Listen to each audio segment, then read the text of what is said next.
Is it good? We can start? Okay, good evening. Welcome, everyone. We're starting almost on time, which is already our first success of the evening. I'm really happy to be here this evening and to be introducing this subject. I think you all know this notion of neurodiversity, but I doubt you really know it in the necessary granularity. Um, I know quite a bit about the DEI, so the whole question of like diversity, equity, and inclusion. Uh, but there's a very wide range of subjects that come under this heading of DEI. The American prism and the kind of Anglo-Saxon prism is very different than the European prism, which is very different than the Asian. And kind of each region of the world has a different take on diversity, equity, and inclusion. I think its time has come in the sense that business leaders and organizational leaders around the world are speaking about this now. It's been really kind of raised awareness about this. And neurodiversity is kind of another part of the DEI equation. We've always been a school that's been very diverse. I would say neurodiverse, but more in the terms of cultures, languages, regions, geographies, peoples from very different backgrounds, but not neurodiverse in the sense that we're going to be speaking about today. So I'm looking very much forward to learning a lot about the subject. I hope you will too. And we have two speakers today. The structure of the evening is quite simple. We'll have two speakers. Each one will be speaking for 20 minutes, and then we'll try to leave 20 minutes for Q&A so that we can answer your burning questions. So what I would like you to do is if you do have questions, just to keep them until the Q&A session, and then we'll be distributing microphones so that you can easily ask your questions, but we'll try to kind of concentrate those at the end. When you do ask your question, just kind of state which of the two speakers you're addressing the question to.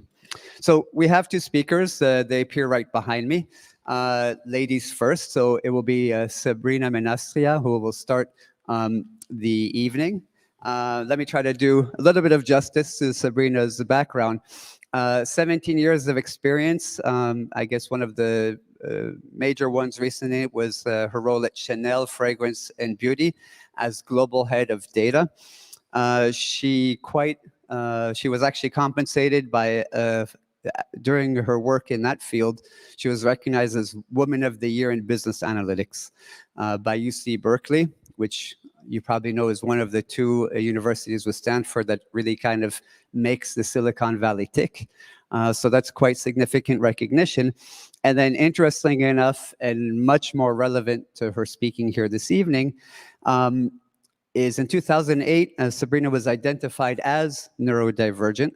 And since then, she's really been dedicated to kind of increasing the awareness around the subject and fostering more inclusion. Initially, as a leader inside companies, she kind of tested her approach in vivo, so on site in the companies. And since 2019, she's created an agency, which is called Singularity, which supports kind of organizations in implementing neurodiversity and diversity and inclusion strategies. As an author, speaker, and researcher in the domain, she's also president and co-founder of Les Singulières, so the kind of the originals, if we translated that. It's kind of a nonprofit dedicated to neurodiversity social impact and to empowering women to turn their differences, i.e. their singularities, into their strengths. And so that will be our first speaker. Our second speaker, who I'll introduce now, but we'll probably do a better job of introducing himself later as well, is Vincent Grimaldi de Puget. So a veteran of New York's Silicon Alley. So we have Silicon Valley recognition for Sabrina and Silicon Alley kind of experience for Vincent. He has kind of a venture capital background, 20 years of kind of what we call C-suite, so top management experience. Very culturally diverse, London, Tokyo, France, obviously, and digital and different kinds of technology industries. He's now moved to ESG Impact, and he has his own advisory firm in that domain, which helps tech companies attract quality investors and top talents. And the neurodiversity question is a lot about fostering talent and innovation. And obviously, that is part of the story. He has an MBA from Kellogg School of Management in Chicago. And he's also a clinical professor at the University of Grenoble here in France. Research interests include cognitive biases and strategic decisions. You might have seen a post on LinkedIn recently about whether you should trust your gut in decision making. I won't spoil the answer. And he's also kind of helping with things like recruitment of neurodiverse talents, which is something that the French government is particularly interested, as well as the EU. He's been featured in many international news publications, and we're delighted to have him here tonight as well. Just for your information, the presentation you'll be getting from Vincent is something that he's presented twice to the European Parliament. He's had to condense that quite a bit, and Sabrina's talk as well is usually an hour long. So, you know, kind of like baking a 20-minute brownie in 7 minutes. They're both going to try to condense it into the 20-minute time frame that we gave them, but I think it'll be neurodiverse and neurodense, so hold on for the ride. So without further ado, allow me to invite Sabrina to take the microphone out of my hands. It's always dangerous to give me a microphone. And so here you go, Sabrina. Welcome.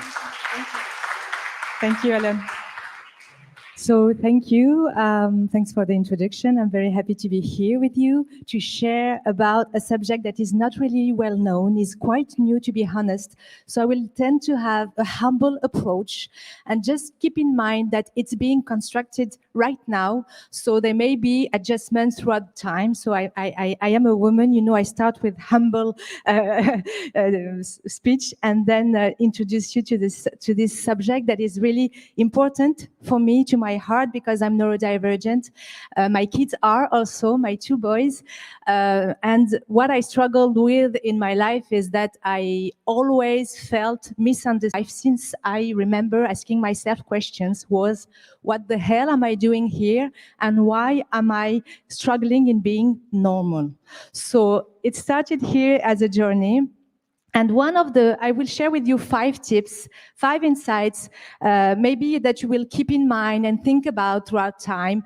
I hope you will remember them. And the first one I would love to share with you is the most important one, I believe, is that neurodivergence is not an illness. Why am I saying that? It's good to go back to history, so where this word neurodiversity come out.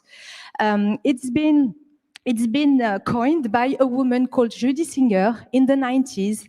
And why did she speak about neurodiversity? It's because she was Asperger. She was on the autistic spectrum.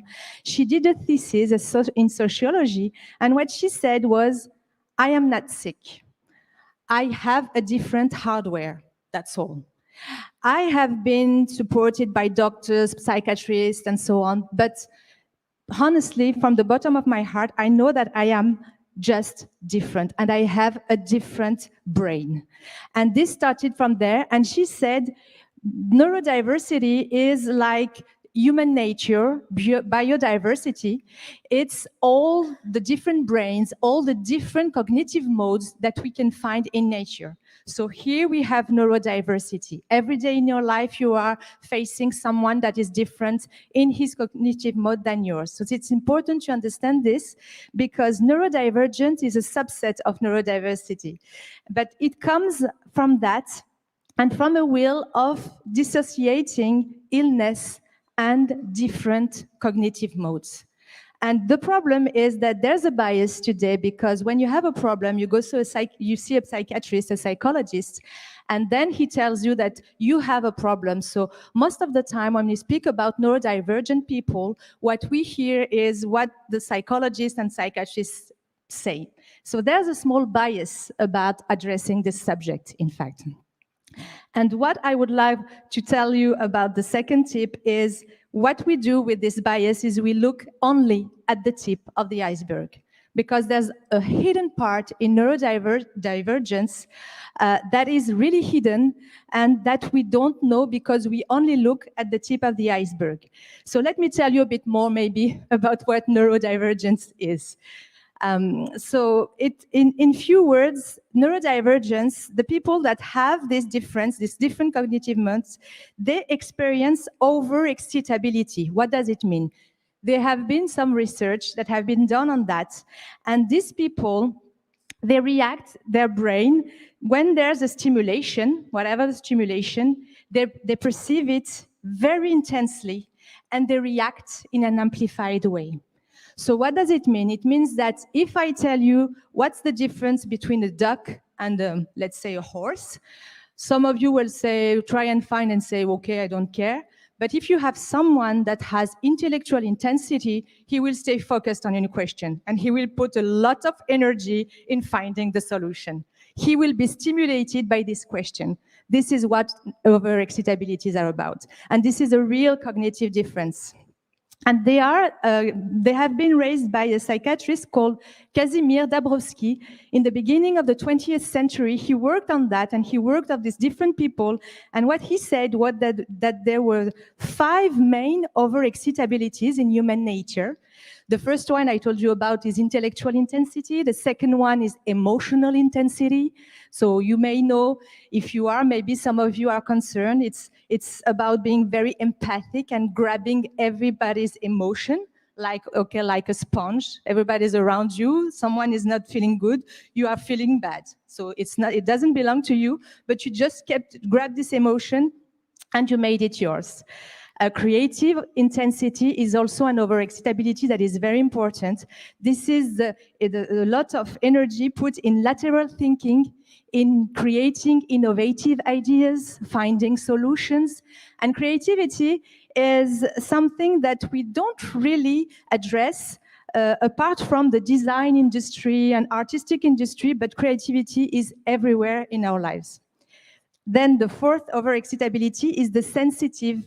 So what does the sensitive overexcitability means? It's about the 5 senses.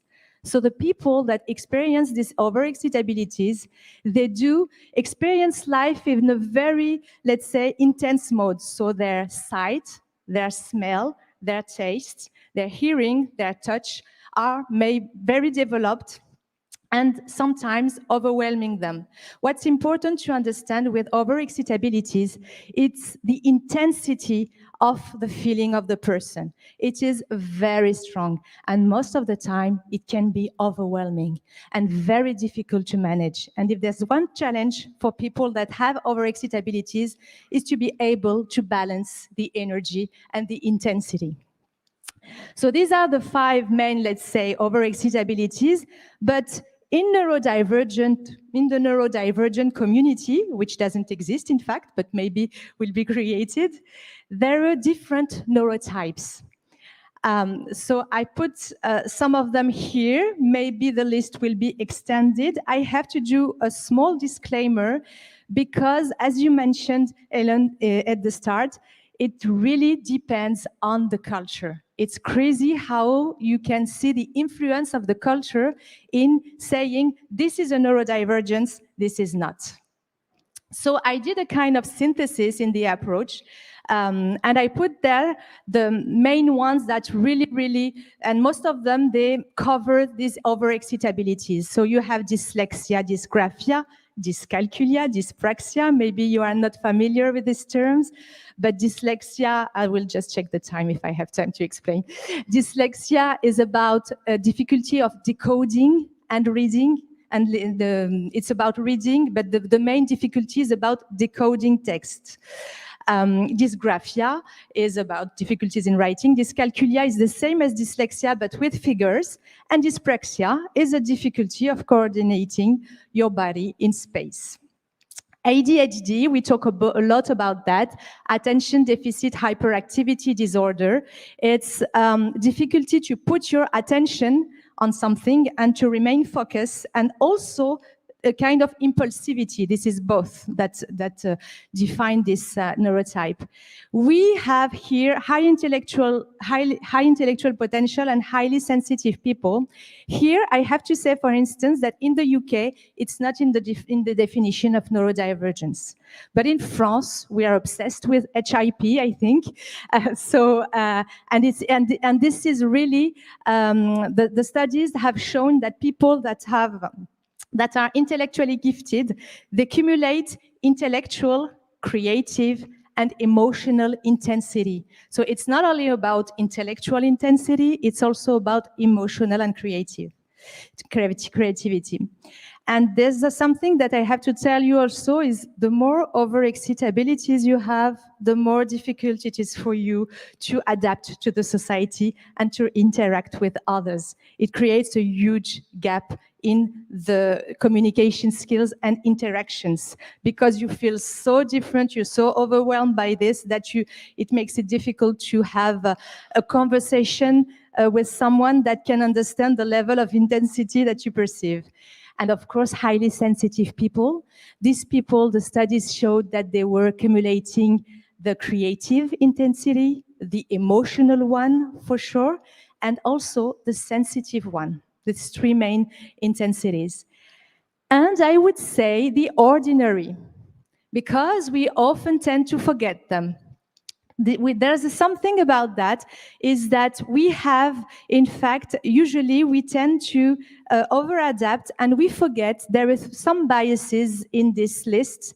And if we look at women, for instance, most of the women, they tend to over-adapt during their childhood. So what happens with women is that when they experience troubles in life, maybe the kids, maybe too much work, a bad manager, then their overexcitabilities that they tend to maintain silent, they just burst. And they're often concerned by this subject, but they don't know about that. And there's also another bias that make neurodivergent difficult to, let's say, not diagnose, but identify is self-awareness. We know little about ourselves. So we may not know that we can have the experience of feeling different, but not really knowing that we are neurodivergent. And this is really the hidden part of the iceberg that is, let's say, today we think that neurodivergent people, it's about 20% of the global population. To be honest, it's very difficult to put a figure to gather all the studies. I tried, it's very difficult, but this is the figure that comes more often. So this is the figure I share with you. So that's a lot, in fact, that's a lot. It seems that it's a small phenomenon, but that's a lot. And I think the more we will work on self-development, the more we will see neurodivergent. But when it comes to organization, which is something I have also to share with you and is very important, it's important for the reasons I mentioned to adapt to these cognitive differences, the workplace, to set up the right strategies. There's no point in asking a fish to climb a tree. And what happens usually is that we ask these people with overexcitabilities, we don't adapt the environment, and we ask them things they can't do. The dyslexic example is very clear because the dyslexic people, they spend their childhood, 90% of their time trying to read and trying to decode and trying to write. And this is the part of their brain that doesn't work efficiently on these tasks. They have other abilities, mostly on the side. They learn differently, but decoding is very difficult for them. 90% of their time is based on that. Can you imagine? So we're really asking fishes to climb trees. And I don't know, it's based on this quote from Einstein. Everybody is a genius, but if you judge a fish by its ability to climb a tree, it will live its whole life believing that it is stupid. And you cannot imagine how these people lack confidence. When they become adults, they just have a level of self-confidence that is very low because they spend their time struggling with trying to fit in the standard, whereas they can't because they are not wired for that. So for companies, the thing is that when you have to, because all these neurotypes are in your organizations, all of them. And so the point is, what are the strategies that you have to develop to ensure that to make room for them, to use their talent efficiently? And here I have just a small tip on that, is being careful with the disability, as I told you, part, the approach, because we have three main kind of people. We will have the disabled one. This is a category. You will have the people with hidden disabilities. So they may have disabilities, but they won't agree in speaking with the boss or the company and say, I'm not speaking about that. I won't tell them I have this disability. I'll be judged. I'll be fired. And you have the one that do have disabilities and don't speak. So this is the second category, hidden disabilities. Either I know I'm not speaking, or I don't know, but I do have one. And the third one is the one I told you about. It's the ordinary. This is the hidden part of the iceberg. So these three categories require different approaches. And usually what I see with my work is HR focus on disability policies. But this is not the way of addressing efficiently the neurodivergent talents. They have to be both parts, the disability for sure, through diversity and inclusion, efficient policies. But there's another part that is really important, and this is where I work with my clients, is talent management. How do you manage these talents? Because if it comes to non-disabled neurodivergence, then this is something you are missing if you're not addressing the talent management category. And for that, to allow this talent management to, let's say, blossom in a company, you need to adjust the black hole effect. What is the black hole effect, you will tell me? The black hole effect is what happens when a neurodivergence gets into his overexcitabilities. You know what a black hole is? There's a point, this is what we call the singularity point. It's where you move in the universe, you move from the known to the unknown. In a black hole, you don't have sense of space, you don't have sense of time. All the rules of physics disappear. You are just absorbed, and we don't even know what happens there, to be honest. And what happens with neurodivergence, with overexcitabilities, when they are stimulated on their overexcitabilities, they tend to fall in the black hole. So then no space and time. So they really need adjustment. I found a nice black hole. Try to make it nice. So it's really important to understand that, because when you have to support these populations in an organization, you need to think space and time. Because for them, when they are inside this overexcitabilities, space and time doesn't exist. So you need to support them in organizing time, like having flexible hours, or making breaks, or more breaks, let's say, depending on of course, the neurotype. Regarding time, organization tools are very efficient. Oh, sorry, I already spoke about time. Space. They really need clear signals to be able to evolve in the environment. This is very important to have this signalization that is done. And also the third point, beyond space and time, is the environment. This is the third element that you have to think about when you need to adjust the workplace to a neurodivergent, is the noise. This is, as I told you, you see the over-excitability, the sensual. They have a very, very sensitive hearing, so the noise can be a very problem for them. So the environment can be adjusted. The fourth point is the social interactions. This is the fourth thing that needs to be adjusted, is how do you handle the manager connection with the neurodivergent? The manager is key in the process. We used to say that the manager is doing everything, but when it comes to neurodivergence, believe me, they can leave a company if the manager is not good, and they can stay in a terrific company if the manager understands their difference. It's highly important. The role of the manager is really key. So it's very important to focus on that. And also HR, because they may have some issues with interviews and so on, need to be trained on that. And the let's say that if there's also one fifth point that I would like to address regarding adjustment, and if you have to interact with someone that is neurodivergent, there's one word, is clarity. You need to clarify, you need to be clear, you need to avoid ambiguity.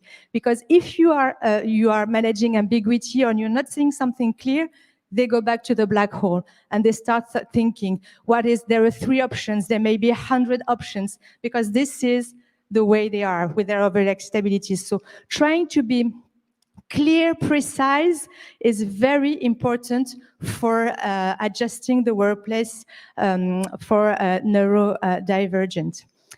And why are we saying all these things? Why should we adjust? Because, of course, there's a need to make room for neurodivergent people and for all differences, including that one. But there is also something else, that we are living a momentum today for neurodivergence. And today, hopefully, for people like me and for people that are neurodivergent, today there's a match, because there's a need.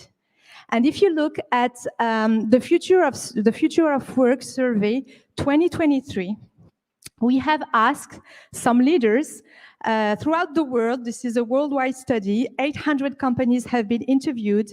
We asked them, what is for you the essential skills that your employees need to have, or your team? Guess what they answered? The 2 main skills that are wanted today are cognitive skills, analytical and creative thinking. These are the top 2, and they're far beyond the technical ones, which is quite surprising, because we would have thought that the technical skills would be on top, but not. And why? And you know why? Because of the uncertainty that we are going through today and the high level of automation. So companies are facing a lot of problems to solve. So these skills are really wanted today. And guess what, for sure? These are the skills that neurodivergents have. So there needs to be this, there's a need, to meet at the middle of the bridge between neurodivergent and people that are, let's say, in HR, in organization and manager, because I think you understood my point, but I am absolutely convinced that their skills are key in today's organizations. I have experienced, and I still experience, that they are misunderstood, under-evaluated. 65% of neurodivergent are likely to leave their jobs today. 80% of autistic people are unemployed. So we can see that for today, it's not done, but I hope that this presentation will maybe open up your mind, your heart also. We're talking emotional and sensitive overexcitability, and allow them to make room, because this is such a waste of talent. And the aim of all this is just to allow them to be who they are. Thank you.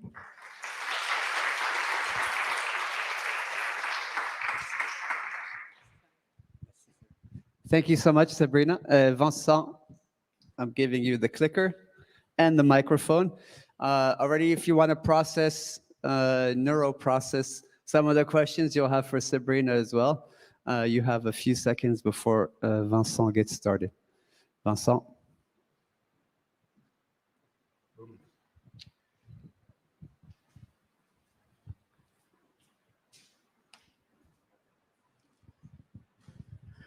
Well, thank you very much. Thank you very much, Dean. Thank you very much, Sabrina, for this excellent presentation. It's not going to be easy to follow you, right? So we are going to talk. We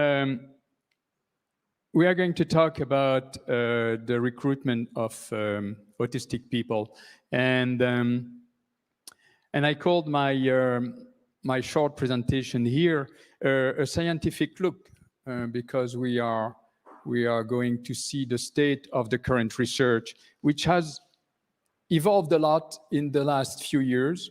It all started about 20 years ago with the emergence of neuroscience. Now we can put somebody in a MRI machine and ask the person to play poker or whatever and see what happens, right?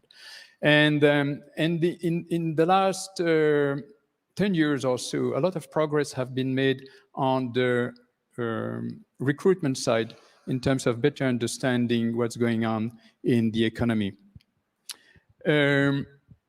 Let's start with something that all of us know. There must be a few right-handed people here if you want to raise your hand, the right-handed people. And there must be a few left-handed people if you want to raise your hand, right? And being right-handed or being a lefty, it doesn't happen in the hand or in the foot. It happens in the brain. And about 50 years ago, here in France, in the Éducation nationale, we asked children to actually, we forced children to write with their right hand, left-handed children. And of course, nowadays we understand that it was not a disability, it was the social pressure, le regard, as we say in French, the way society was looking at the fact that those lefties were maladroits or un peu gauche, as we say in French. Nowadays, when you look at it, there is no football coach that would put together a team without having left-handed people on board if the coach is ambitious to go to the end of the championship and put it out and win. So those people, a little bit like Monsieur Jourdain in Molière, they are doing neurodiversity without even knowing so. They combine left-handed people with right-handed people to have a stronger team. This is what I'm going to talk about. And so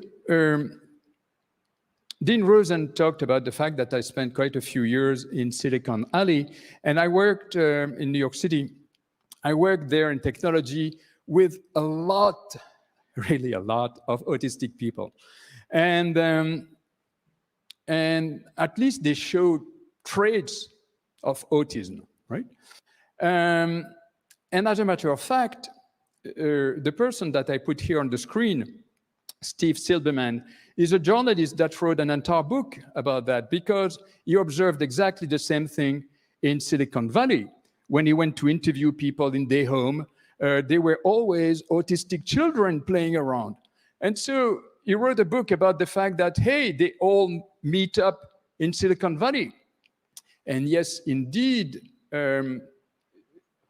we can observe that there are higher concentration of neurodiversity in Silicon Valley, in generally speaking, in technology clusters. The team of the University of Cambridge demonstrated that, and they made a very interesting, they published in 2012 a very interesting paper analyzing the situation in Eindhoven and other tech cities in Holland. And so closer to us, I have the pleasure of working with this gentleman, Professor Bourgeron at Institut Pasteur. And he's the first one about 20 years ago to have discovered that this is not a disease we are talking about. He found out that there was a variant gene linked to autism. And since then, we have found out over 200 different variants. And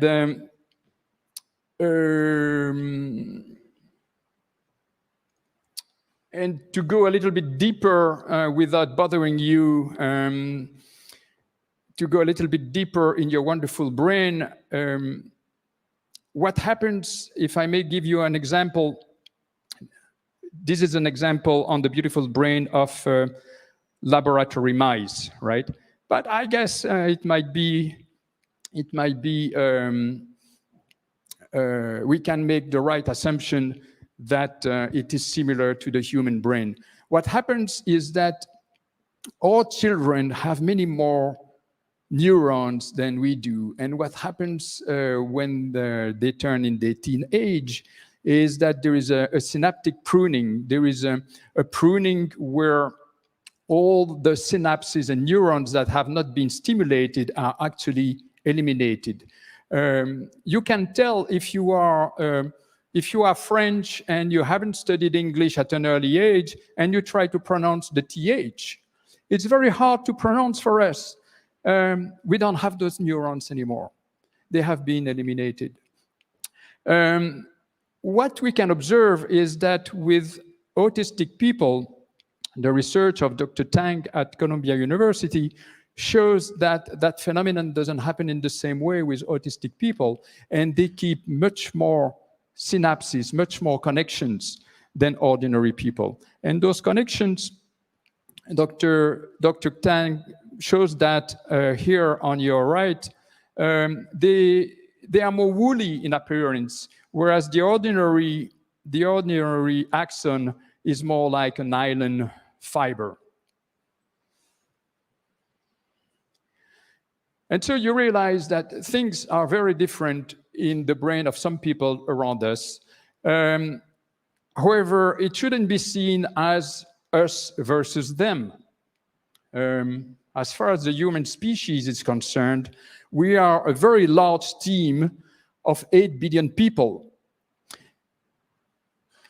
And at Harvard University, you have Eileen Robinson that made some very interesting studies showing that the autistic spectrum actually blends into the continuum of the population, and that there is no clear cutoff, there is no clear threshold between the ordinary people, if I may say, and the autistic people.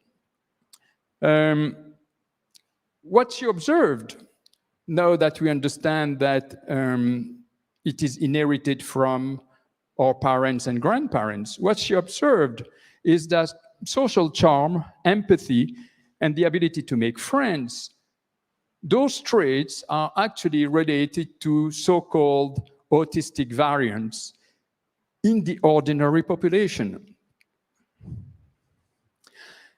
And so there is no point talking about IQ. It's like summarizing a Beethoven symphony to the first note, right? It doesn't make sense. And so here I've brought for you 6 different dimensions trying to describe the neurodiversity around us. And what you can see in dark green behind me is that the autistic people show a very strong expertise and memory. They are very strong on I would say sensory processing, and you can see that social skills is actually not their cup of tea. The conclusion that we can draw from this slide is that actually in the big 8 billion team that I was talking about, we all compensate for each other's weaknesses.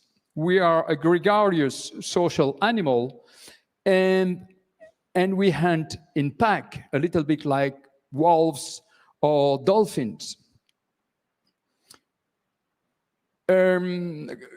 Here in Cambridge, the team of Simon Baron-Cohen developed actually a very interesting test to measure your technical skill that he called systemizing.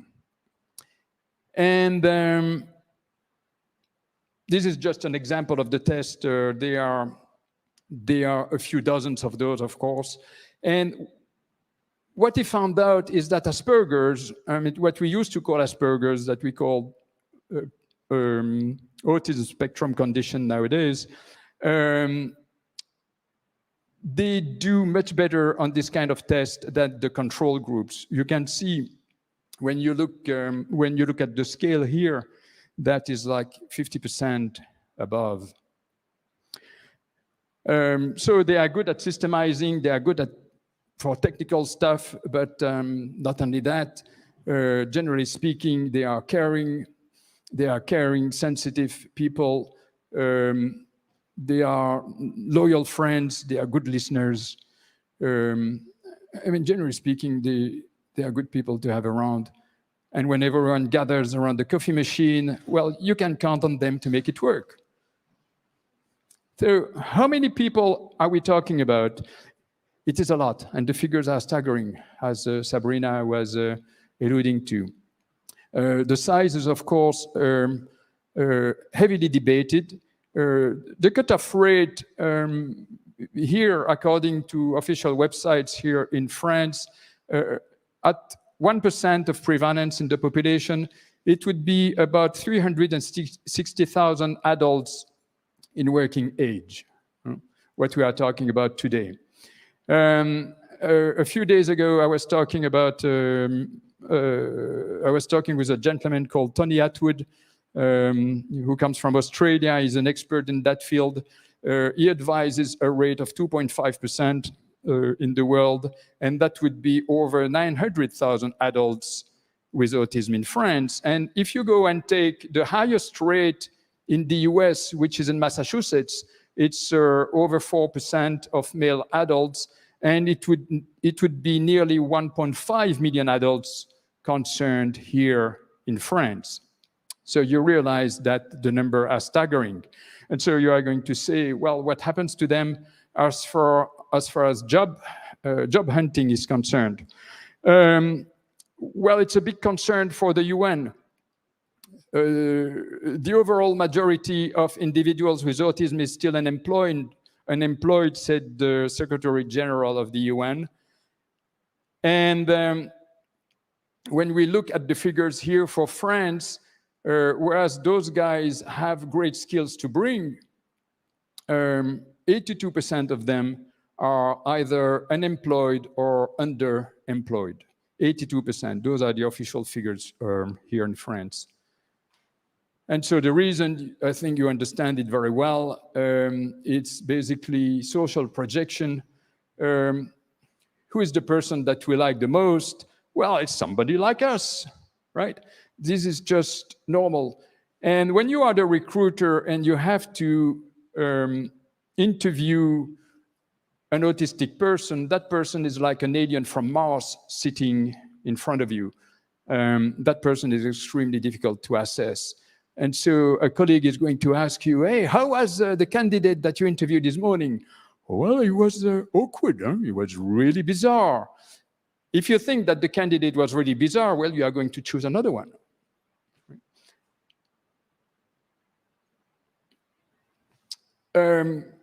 Is this a bias? Yes, it is a bias. It is an unconscious cognitive bias. So this is discrimination, but it's not conscious discrimination, it's unconscious discrimination. We do that all the time. We are hardwired to solve simple problems. We are not hardwired to solve easily complex problems, the kind of problems that we are paid for when we graduate from this school. And so a few years ago, in 2002, you have Daniel Kahneman, who got a Nobel Prize for his work that he did in that field. And basically, he explains in that excellent book that I recommend you. In French, it's System 1, System 2. And Thinking Fast and Slow in English. I was just stumbling on the fact that, you know, who's the marketer who named the title in French? C'est pas vendeur, hein? Système 1, Système 2, ça fait pas battre le cœur, très franchement. And so Kahneman explained extremely well that, you know, you cannot fight your cognitive biases. They are there, they are hardwired, but at least you can try to limit their effect. And when you don't do so, actually the result is likely to bring you below 50%. I remind you that 50% c'est pile ou face. It's tossing a coin, right? And so many of our business decisions are actually below 50% of success. To fix this kind of problem, here you have Claudia Goldin of Harvard that did a lot of work several decades ago to avoid sexism when hiring female musicians in symphony orchestra.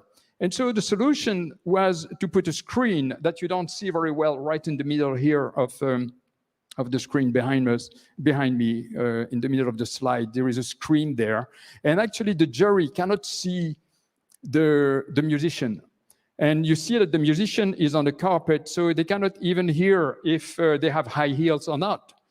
And that contributed a lot to avoid cognitive biases from the recruiters as far as this issue was concerned. Now, when it's time to recruit managers, engineers, and technicians, the situation is a little bit more complex.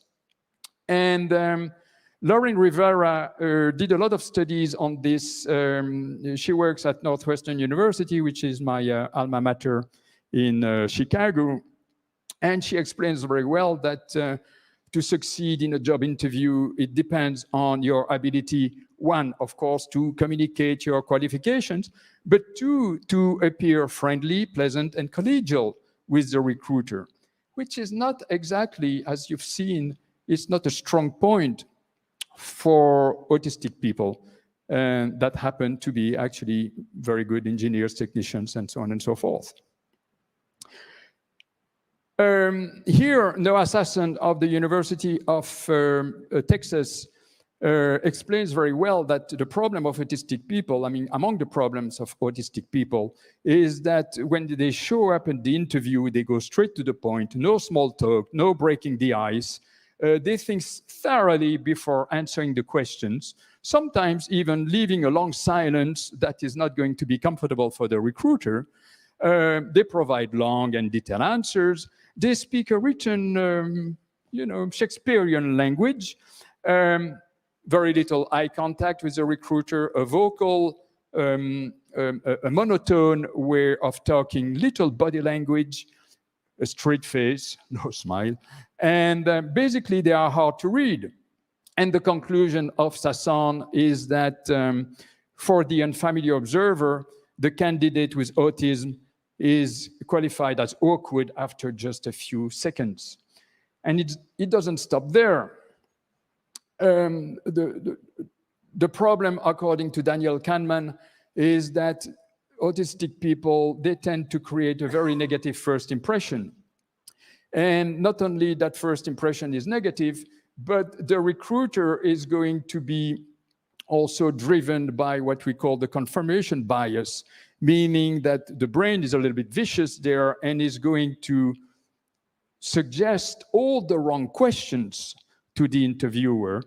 And those questions come to confirm the first negative impression. By the way, it works the other way around also. You have a good impression with a candidate and the candidate is actually not competent for the job. And you are going to ask positive questions that reinforce the positive impression. And by the way, the Kers marker that I just showed in the previous slide, he explains very well that the negative first impression is unlikely to change and is made in a few seconds. Here, a very interesting research from Christopher Welpley at the University of Texas. He assessed candidates in, I would say, a normal fashion on 9 different dimensions. And you can see that the control groups, the ordinary people, they do better than the Asperger's or the autistic spectrum people on all the dimensions except one, awkward. Asperger's are very strong at being awkward. We all agree with that.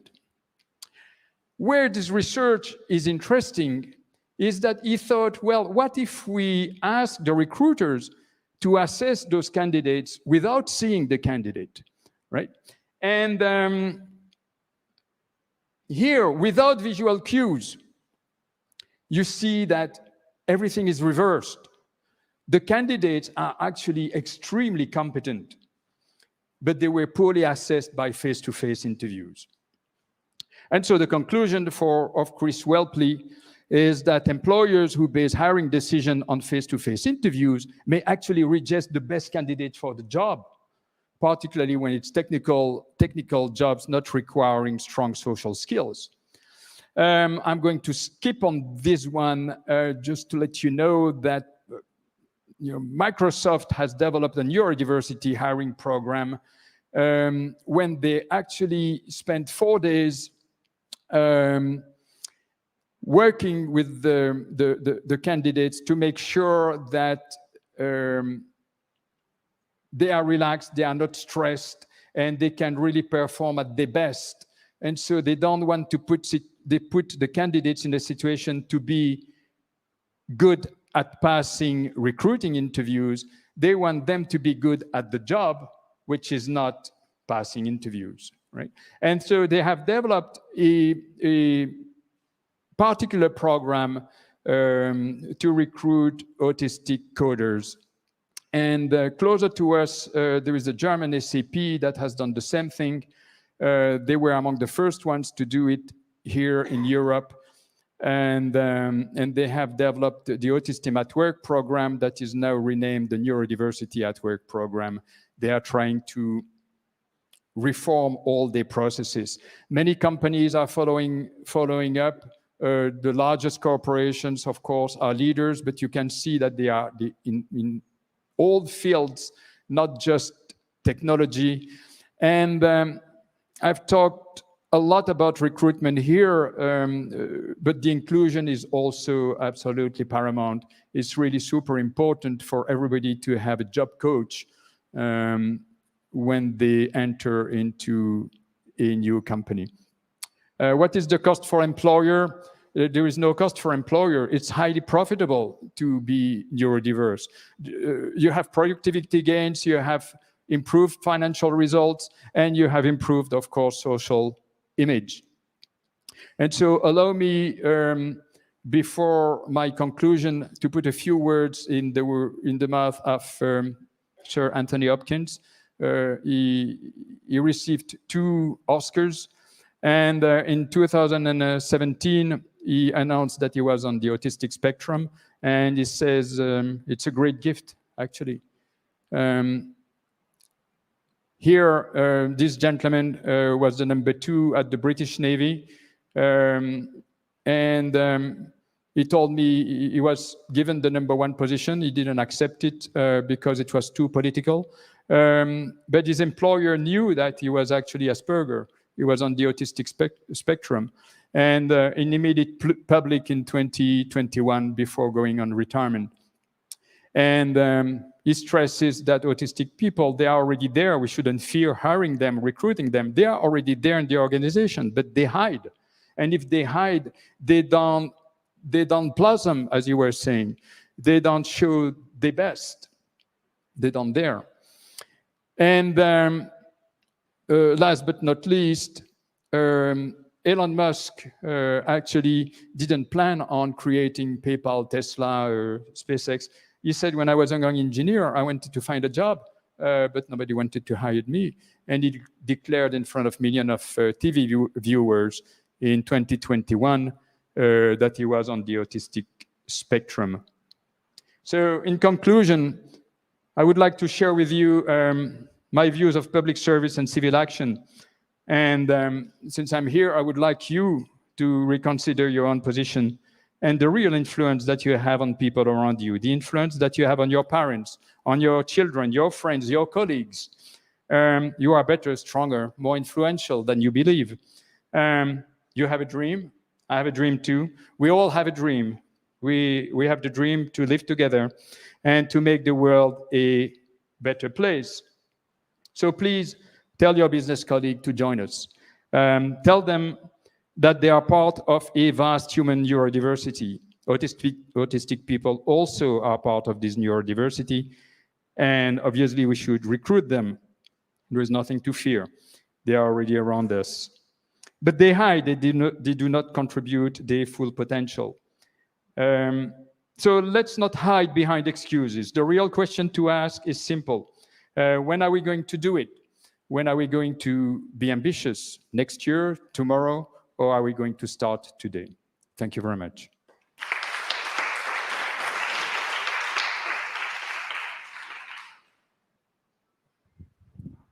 Thank you so much, Vincent. Thank you so much, Sabrina. I have like 1,000 associated thoughts coming out of what we just heard. Like one of the things that I guess both speakers have mentioned, like if I thought it was interesting, Vincent asked if we were right-handed or left-handed. So I'm on the spectrum because I'm ambidextrous. And I don't really know if I do half things with my right, half with my left, and I'm somewhere in between. And in the same way, I know that I have qualities of an introvert and qualities of an extrovert. So I think I'm on some kind of a spectrum there as well, and neither nor in both.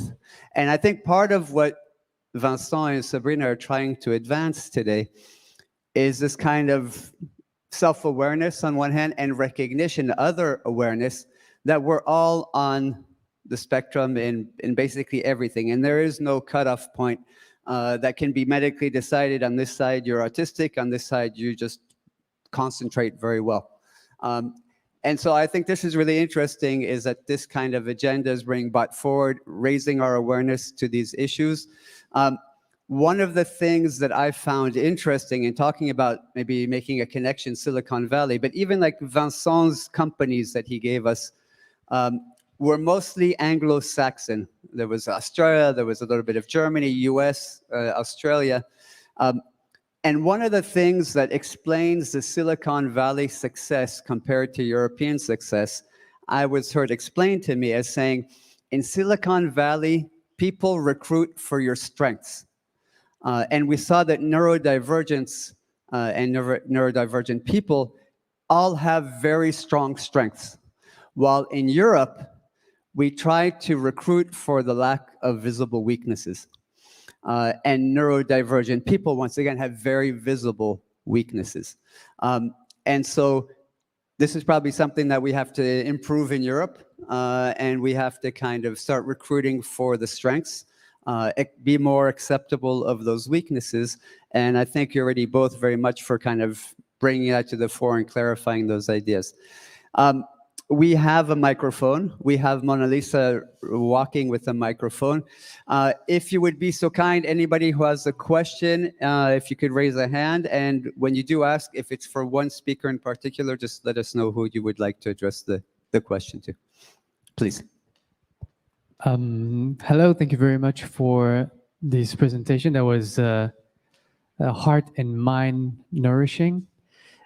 We believe, I mean, we see in our recruitment process, everybody here has done some kind of personality test already.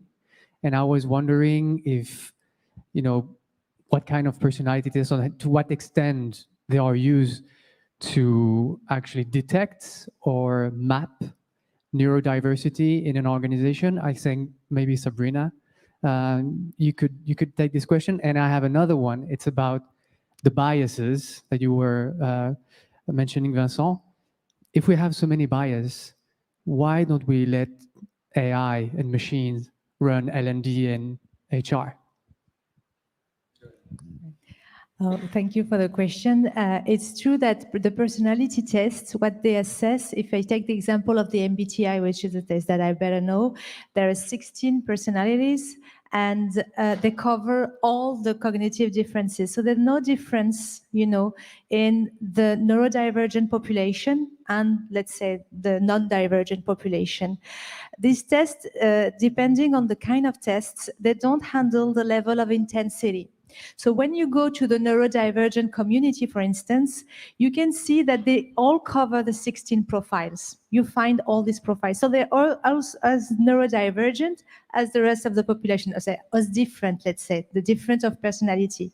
But the level of intensity in some tests is not assessed. So it's very difficult to assess. And what we find is there are some preferences that we find more in these populations than in the average. For instance, we have more introverts in the neurodivergent community than in the non-divergent communities. And there's also here a bias because we think that neurodivergent are introverts, but there are lots of neurodivergent that are extroverts. And believe me, these people, we don't see them at all. And if you are a woman, you are neurodivergent and you are extrovert, you have little chance to be, you know, identify as neurodivergent. So this, I don't know if it answers your questions, but it depends on the test. And the last thing I would like to add is creativity.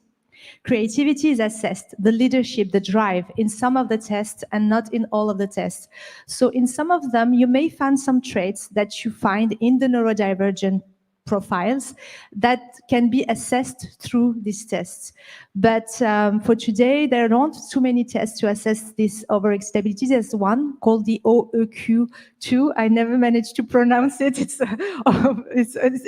a nightmare that assesses these overexcitabilities, but it's let's say a subject that is open, and I hope that there will be more research on that, because I can tell you there's not enough.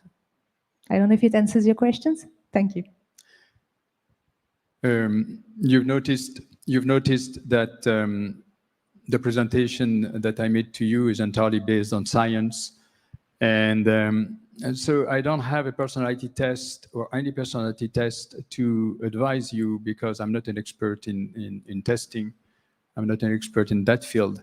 What is very popular among the personality tests are tests that I made in businesses based on the work of Jung, and they are not based on science. They have not been demonstrated by science in any way. So they are fun to do. They may help you. You see, this is the kind of test. I will not mention any names.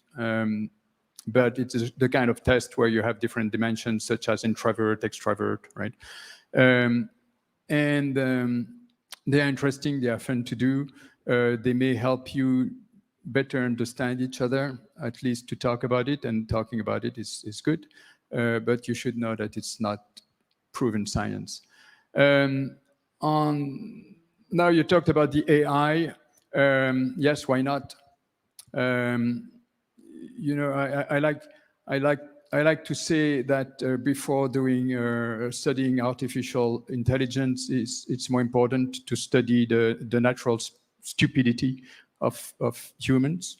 Our brain is fantastic, but it's not meant for the kind of complex decisions that we do on a daily basis, particularly in the kind of jobs that we are. We grew up, so to speak, in terms of Darwinian evolution. We grew up in the African savannah in small groups of about 12 individuals, right?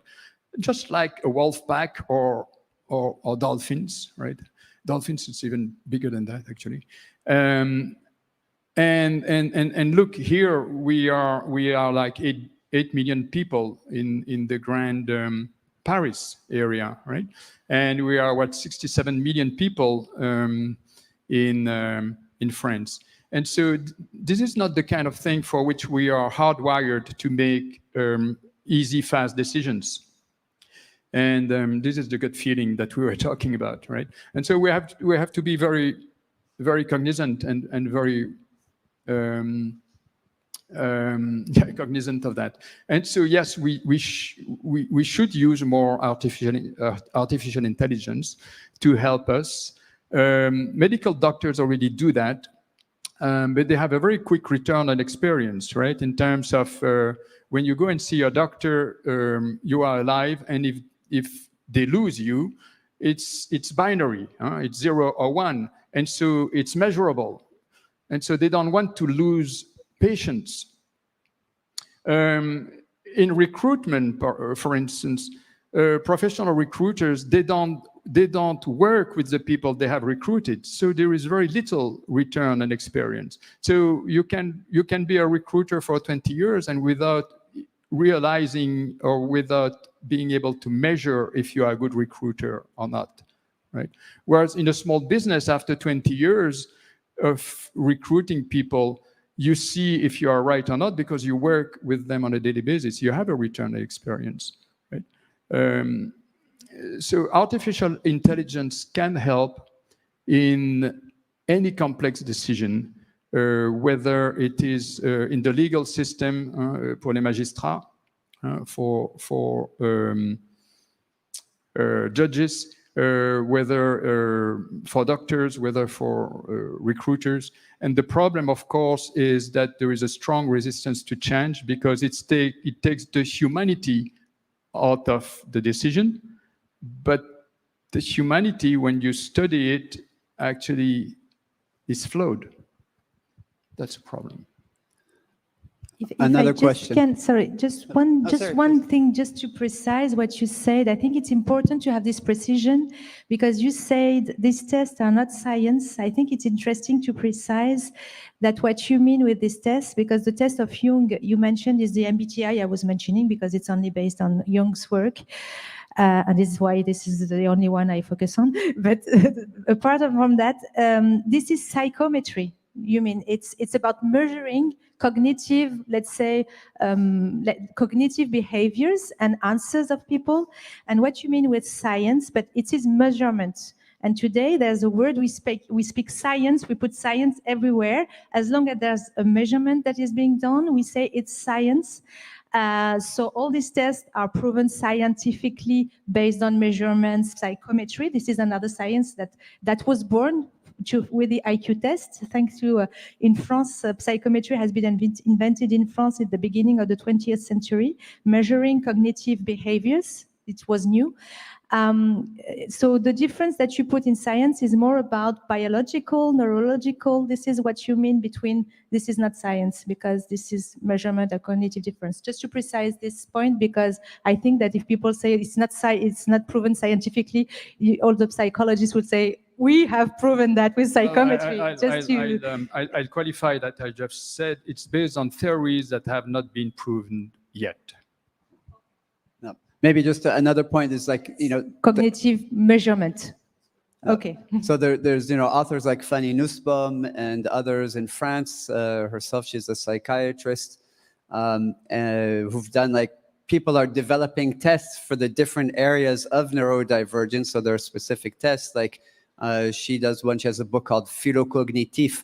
So the HIPs that you meant, highly intellectual people. And one of the things that she shows in the test that, very highly intellectual people have a very associative brain and they have a hard time listening because they always want to bounce off of your last idea.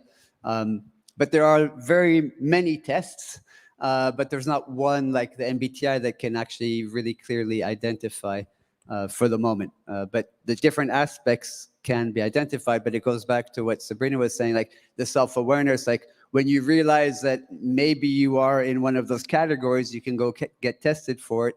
It's rare that there's a test that can detect it today and scientifically. There was just a question right here in front. Thank you. Hello, I have a question for Vincent. If you don't mind sharing, I was curious to know if you are yourself on the spectrum, and if yes, what was your experience in the different organizations where you worked, how you managed to fit in, and if not, how come you're so much focused on autism in your work? Well, there are many different questions, and you want me to focus on one?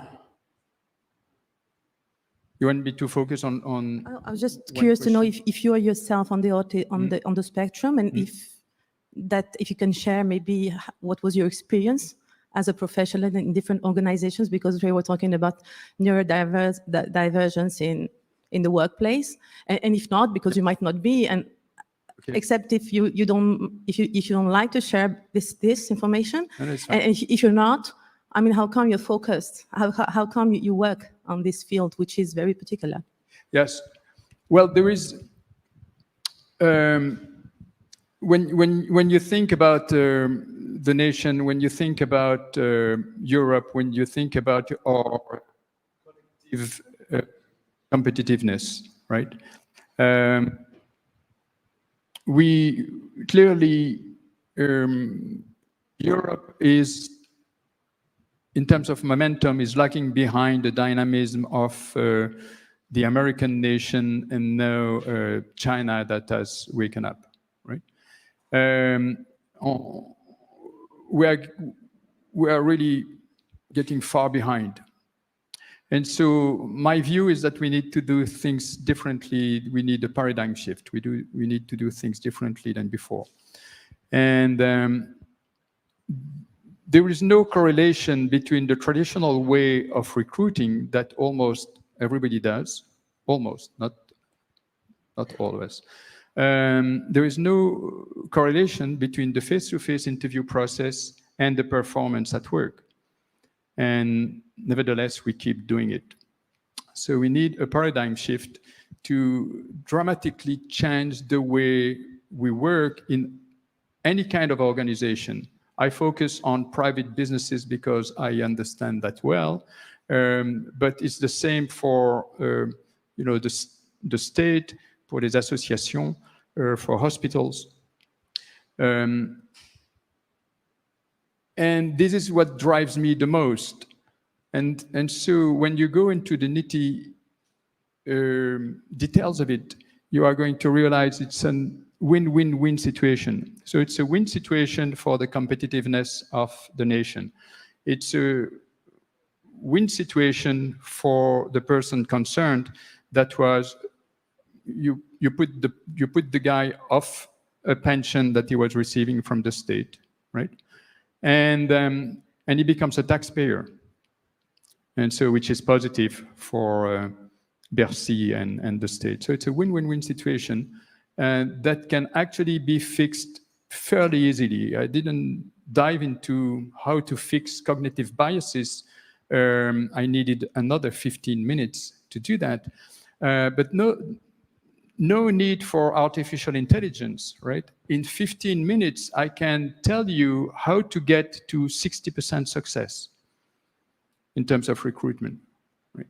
And it's not that difficult, but we don't do it. If you don't want to spend 15 minutes with me, go and buy Thinking Fast and Slow and read it twice, because it's really dense, right? And everybody should read that book because you start doubting about your own brain. Your own brain is excellent to convince you that you make rational and logical decisions when they are not. I'm not saying they are always wrong. We are very good at making simple decisions, and they are really fast, really, really fast, right? We are not good at making complex decisions. Actually, I'll throw in another book for anybody who's interested. There's a book called The Enigma of Reason. And it's like one of the key biases that we all have is that we think that we are reasoning machines, but we're actually rationalizing machines. We rationalize everything and we think that we're reasoning. But another good book that's worth a read, at least once. I don't know if you would read it twice. Maybe other questions from I see in the back, maybe. Mona Lisa, I'm going to make you do some exercise, sorry. And then we have one in the front. Any other questions, burning questions? So, okay, so we have another one in the front and another, okay. So I have like 4 more questions at least. Please. I'll try to formulate my question. Thank you very much for the presentation. So I have a question about the relationship between cognitive skills and soft skills in normal and neurodivergent people, because why I have this question, there are more like solutions that test, and I went through one of these tests. I don't know if I can, do you know Goshaba? That's so it's like a test, neuro games to test your cognitive abilities and then make conclusions about the soft skills. And it's like super popular now in France. So I wanted to ask you what you think about this kind of, and what is the connection, and actually how do people are these tests suitable for normal people or neurodivergent people, or, yeah, so this is my question. Which test is it? Just to know the name. The test is called Goshaba. So it's like a set of games to test different skills. I just looked up. So perceiving information, reasoning, interacting, and making decisions. So they test this, and then they make conclusions about the soft skills.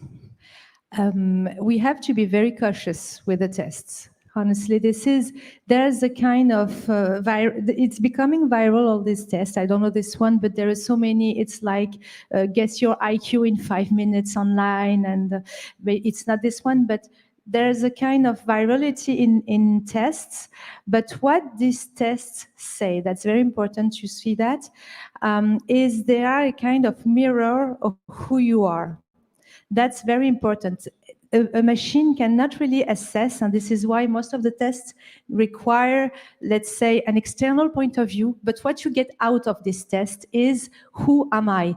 Do I have these soft skills? Am I someone empathic? Do I have these cognitive skills? So when you get the conclusion, then the point is it true or not? Most of the time, I can tell you there are so many biases in the way the questions are done, in the way you answer. Most of the time, if you well understood, there are so many biases, and they are triggered by the kind of methodology that we don't necessarily know who's behind the machine, where does this methodology come from. So my point on test, to be honest, is that we have to be very cautious. It's there's these math skills, the cognitive skills, the math skills that are related to that.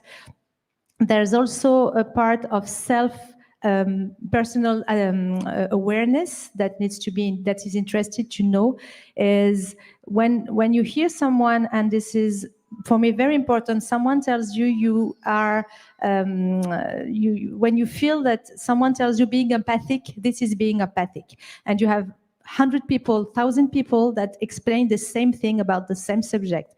So then you can say, oh, this resonates, this is me. I feel I am behaving and I'm feeling the same thing. So the mirror effect is very important, and the self-awareness of your own cognitive mode is very important. And all these things, the test, even what I'm saying and so on, are only a representation of something external that needs to be addressed personally. So when it comes to human psyche, and this is the discussion that we had, is it science, psychometry, and so on, this is not a perfect science. It can be really, it depends on so many biases, but what is sure is you are the only person that can say who you are. And nobody, even a science, even if you get to a picture of your brain, whatever, the only person that can tell you who you are is you. And for me, this is the most important point. And this is what I'm scared about with this test, is that you get out and say, oh, I'm that, but I'm not sure I'm that. You know, it doesn't resonate. So I'm not sure it answers your question, but sorry, it's what comes in my mind when I think about it. I think there was another question in the back, and then we can move forward to the...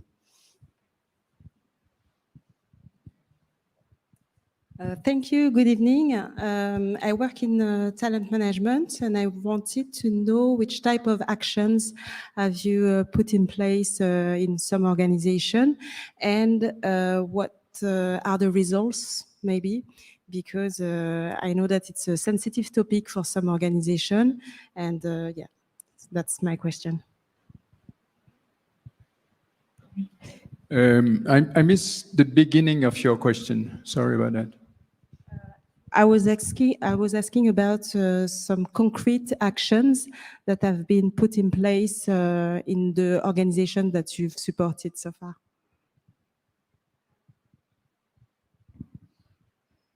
Well, there are, you know, there are two things. You can see the short term and the long term. Huh? And so the long term is that I've explained, and I hope you are convinced, that we are a large team of 8 billion people. We are all different. If you look, or if you accept that we have different fingerprints, right? It's easy to accept that the brain of each and every of us is wired somewhat differently. And if the brain is wired differently, it means that each and every of us here in the room and in the world, we see the world a little bit differently, right? And which is interesting for businesses, because it means that we see problems a little bit differently, and we see different solutions to all problems. And so it's interesting to have neurodiverse teams actually to propose new solutions to all problems, right? So the long term is to make sure that there is no unconscious discrimination against some people that we actually truly need on board to help the business. So that's long term. What can we do in the short term? I've showed on the screen 2 programs, Microsoft and SAP. So those are short-term solutions to try to target people that actually were strongly discriminated against, such as, autistic people, ADHD, and some, let's call them atypical profiles, right? Because the recruiters were not equipped to assess them properly. But while we are doing those short-term programs, we should also restructure or reform, right, the traditional processes, recruitment processes, to make sure we don't discriminate anymore. Right? And so there are many, there are many initiatives that are going on in the world. As you said, they are mainly on the other side of the pond. I have to say, every time I talk to a top guy in a large organization here in France, every time they say, come, we need that. So once there is the awareness, right, they realize they need it, right? Nobody told me, among the top guys, I mean, right? President of companies, we don't need that in our company. We are already so good, right? And so all of them, I believe, are aware that the global economic war is actually ugly, right? And they realize that the American competitors, the Chinese competitors, and now the competitors coming from all the emerging markets that have emerged, it's a strong competition, very strong competition. And so we are a gregarious animal, and we can only solve that as a team. There is no individual work, in my views, right? There is no room for individual work in a business. That's my personal view. And maybe what you mentioned is true. Is one of the first subject that is really important is awareness. Is just what we're doing today at all levels of companies. So training, explaining, so it can come from an outside speaker, but also the people inside can speak up. So first action, awareness, explain, because as you mentioned, people can, if they are facing an autistic profile, and this happened to me in my career, and this is what drove me to do what I'm doing today, is because I hired someone on the autistic spectrum that was absolutely brilliant in his work, and when I just introduced him to the teams, he struggled, and they told me that he needed to leave the company, and I really didn't understand compared to the level of his work. And then I started getting in and seeing that, oh my God, but oh, okay. And I didn't know how he was interacting socially, because with me, he was feeling good, so everything was going well. But when he was facing the teams, he was feeling so insecure, let's say, unsafe. So it was very difficult. So what I did is explain to the teams how he was, what was, let's go, you need to go beyond the appearance. Don't look at the external side, just look at the work, focus on the work. And so we did a job on that, and it worked. So I believe, and today the main focus for my activity is based on awareness first, so that, and on managers and HR, they are the key people in the company for the neurodivergent talent, to allow their inclusion. Recruitment, you talked about all the biases in recruitment. And also during the work life, the manager is very key.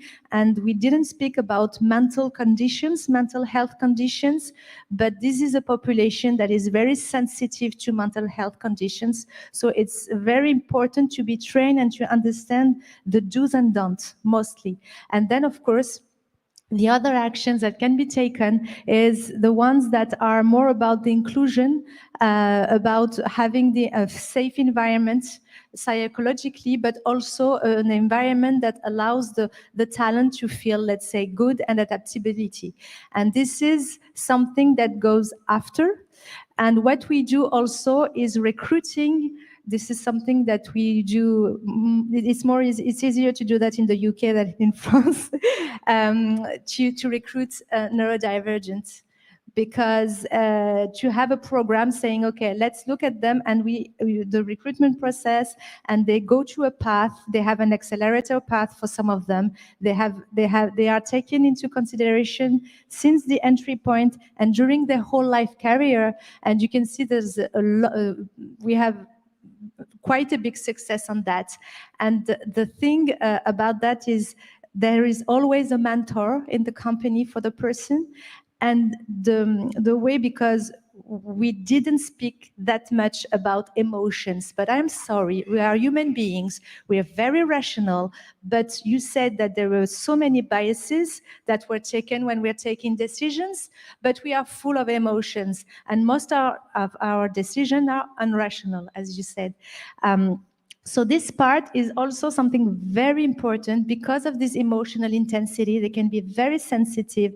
So this is also important to have a support and a mentor. And in this program, it works pretty well. I wouldn't like to be between you and the drinks. So I'm going to summarize one tip for you, right? In terms of successful inclusion of atypical new candidates, right? New hires. It's a job coach. It's the mentor that you mentioned, right? And so the strongest success factor of a successful inclusion of an atypical new hire is the job coach. But now when you think about it, if you manage your own company, if you have your startup, don't give a job coach just to the atypical candidates. Give a job coach to all the new hires. This is what I'm talking about, right? So what is good for autistic people, to talk about them, is good for everybody, right? And so perhaps the problem is that when you are more socially aware, when you have better soft skills, as we were talking about, you understand that you don't bite the hand that feeds you, right? And so the autistic people, it doesn't know that, and is more vocal. Perhaps that's the issue. But when you think about it, a job coach is actually good for all the people entering into your company. So maybe just inject this one thing, again, just my personal experience here in France. Even if the CEO, even if the president gets it and says, we need that kind of talent here, usually where I've seen it break down is at the HR level. The HR will have a very tough time promoting an awkward profile. And even more often, companies go outside to executive placement agencies and talent agencies, and they have a very tough time proposing awkward talent or atypical talent. So even like the whole process today is already biased. And so working on both sides to try to improve that. But I think usually it's the HR where it's a very conservative function, very difficult to just have an atypical CV get through, even less a neurodivergent talent. And so I think we have to make a lot of progress there. We have another question here in front, and we'll try to keep the answer shorter. We have 2 questions remaining, and then we can get to I will try to be short as well. Hello, everyone. First of all, wow. Thank you very much for this presentation and very interesting conversation. Definitely, it created a new connections in my brain. And where am I today? If I'm part of this community or not, if I'm on the spectrum or not. So definitely I will read all the books you advised and come back with questions through the LinkedIn. But for today, I have 3 questions only. So the first one is, you're all both experts in this area. And can you easily indicate neurodivergence, or if there are any visible signs or behaviors that might help us to indicate these people? Sorry, you talked about the how to identify? Oh, okay, the keys to identify. Right, sorry. So it's intensity is a good sign.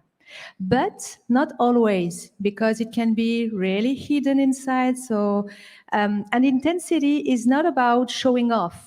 It can be just in your brain, like, okay, trying to understand intellectual intensity. And what happens with people that do have this intensity is that they overthink. Sometimes they don't sleep.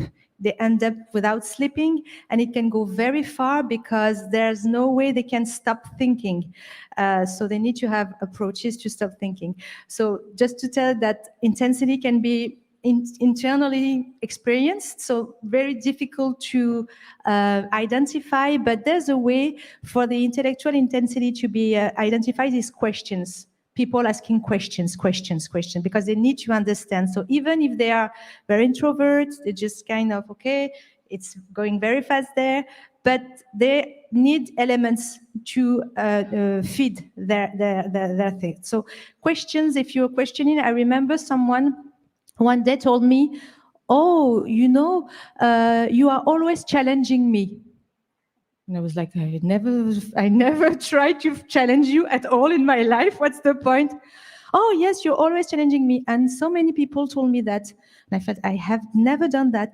And one time someone told me, you're asking too much questions. And their perception of that is that I was challenging them. I was just trying to understand. So this is funny, you know, just to question can be, this is just for the story, but question is interesting for intellectual intensity. For emotional one, it's about, it's difficult to be seen, but it's more often people that, I will start with the creative. Creative is ideas, it's more easy, it's lateral thinking. So people that tend to have creative intensity, they are having lots of ideas, so they're proposing many things. It goes very fast. So people get lost at the end of the day. So during a meeting, it can be a nightmare, like, okay, where have you been? We're still there. Where have you gone? On Mars, okay. So this is also a way of identifying a very high creative intensity and love of newness, love things to be, when there's something new, wow, great, something new. Not everyone is comfortable with newness and innovation. But creative people, when you give them something, there's something to build, there's something new, they feel, yoo-hoo, something interesting. Their creative intensity is fed. So this is a way of identifying.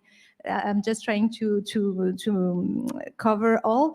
For the senses, it's a bit more also difficult because but maybe someone, if for the noise, you can see that the person is not feeling comfortable in an environment, for instance, that could be a good sign, but it's not easy to assess this thing from the outside. Without a test or without the person speaking. And then, of course, the motor, the psychomotor, someone that is always, this is what we call hyperactivity. But in the world of overexcitabilities, hyperactivity is not a disability. I mean, if you are in the jungle, you would be happy to have someone with hyperactivity to go and climb the trees. It's in our society that it becomes a disability. When you ask kids to sit 6 hours on a chair, that's a real problem to be hyperactive. So this is the other side. And the emotional is really about grabbing other people's emotions. People that have emotional intensity, they tend to feel, it doesn't mean that they have emotional intelligence. That's important. They're not necessarily understand what they get, but they get the information. In fact, these people with overexcitabilities, what they do is they grab too much information from their senses, in their mind, creative ideas. So this is why it can be such a mess. So for emotions, I would say that grabbing other people's emotions, feeling, not really understanding, because social codes is something that neurodivergent struggle in understanding. Small talks, let's say light conversation, and so on. So this can be also a way of assessing that. I don't know if it answers your question, but maybe. Yes, thank you very much. I'll be more. She's the extrovert here, right? I am an introvert that had worked a lot, 25 years of personal development. I'll be more cautious personally than Sabrina. And so, if you are serious about the assessment, you should know that a neuropsychologist would probably spend about 20 hours on one person for an assessment, right? So that means 2 assessments a week. So you realize a problem. It is not like testing for COVID or mononucleosis, where you can do a test very quickly. Nevertheless, I mean, I'm talking here about being serious about assessing, ADHD, autism, or things like that. Clearly, we should resist the temptation to labelize people. That was my talk implicitly today, is that everybody deserves the same respect for his or her own functioning. Now, is it useful to understand oneself better? My sense is yes. Aristotle said so. Sun Tzu was saying so. Know yourself. And so, without being on the autistic spectrum, feel free to go and see a neuropsychologist, right? To have an exchange with that person and to do the right testing to understand your own functioning better. I think it can only be good. And you have the freedom of sharing that information or not, right? Or keep it for yourself. Right? I think we're going to have just one more question. No, is that okay? So if you want your last question, and then we can continue the conversation after that. Yes, my question will be then, first, thank you very much for providing the very detailed answers. And the question will be, if there are any local or national organization that run volunteers program where we can join and to be part of the study or maybe help with different assessments? You mean, sorry, I didn't get the point. I was, I had my lateral thinking, I was gone. Sorry. So sorry. I left the place. Excuse me, can you repeat? Yes, the question more about if there are any volunteers program which we can join and be part of the study and be part of the community, because it's an interesting topic, but I'm fully employed, so I don't have time to work on this topic, and I like my job. So, but I'm very curious to get more and maybe be part of community. Okay, so I got the question.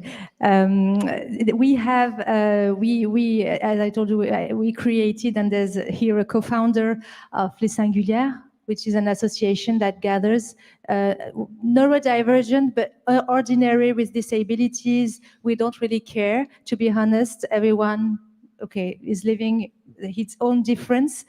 But we're working on our social impact as neurodivergents because we feel that we have something to bring to the world, because we're thinking differently, we're deep diverse, we're truth seekers also, and sorry for the we don't like labels, but having been felt so lonely for years and years and years, we're happy to connect for once. So we're doing that. It could be also maybe interesting. And there are others, associations that allow the people that feel different to gather. But the thing is, why we created this Singulière, it's because of this disability label, because we are not, I would say, trained, and we don't want to assess. This is the job of doctors, and assess on disabilities, but assess on knowing yourself is your responsibility. And this is what we're doing at Les Singulières. We're doing a lot of personal development work, and I'm not going to promote the association, but it's good also to speak about initiatives, and we're focused on women also, not only because we have men and women, but we feel that women today have this bias of trying to over-adapt, to fit to the standards, even if they are they do have these intensities. So our point, and maybe I can give you a figure that is interesting. 100% of the women in our association experienced a burnout. So, and they are the ordinary, some of them are the ordinary. We have women on the autistic spectrum that are extrovert, that have discovered their Asperger through a test, which is crazy, like a test, online test of a company to be hired. And so this is something that we think is very important, is to unlock women's potential. So this could be a way. There are others. Sorry, I just move on to this. I did this shortcut about what I know perfectly is what we're doing and the work we're doing. And we have so many great people. And I take this opportunity to thank them, and they will recognize themselves. But that could be a point. But there are many other associations. But to be honest, based on what we're doing, I don't know that much. We're having this holistic point of view, and if you get to know, I'm curious to get to know them better, and I'd be happy to. All right, well, as you can imagine, a big part today of business schools and what we're doing is personal development, and trying to figure out that question that everybody needs to figure out is, knowing yourself. Personally, I remember 20 years ago, I went to see a psychotherapist, and she was like, Kalan, you've got everything going for you. Why are you here? And I was like, I want to know if I'm normal. Like, the only way of seeing the world that I know is mine, but I don't know if it's normal. Can you help me figure out if I'm normal? So I won't bother you with the thing, but the answer was no, I'm not normal.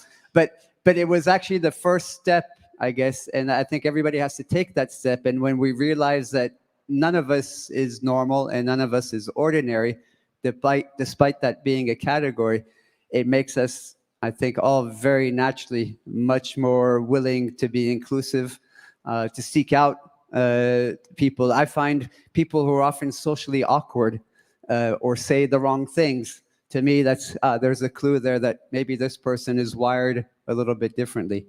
And instead of saying, "Ooh, that's bizarre," and walking away, say, "Ah, interesting, somebody who's wired a little bit differently."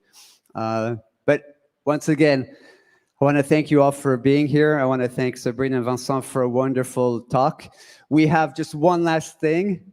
Karen is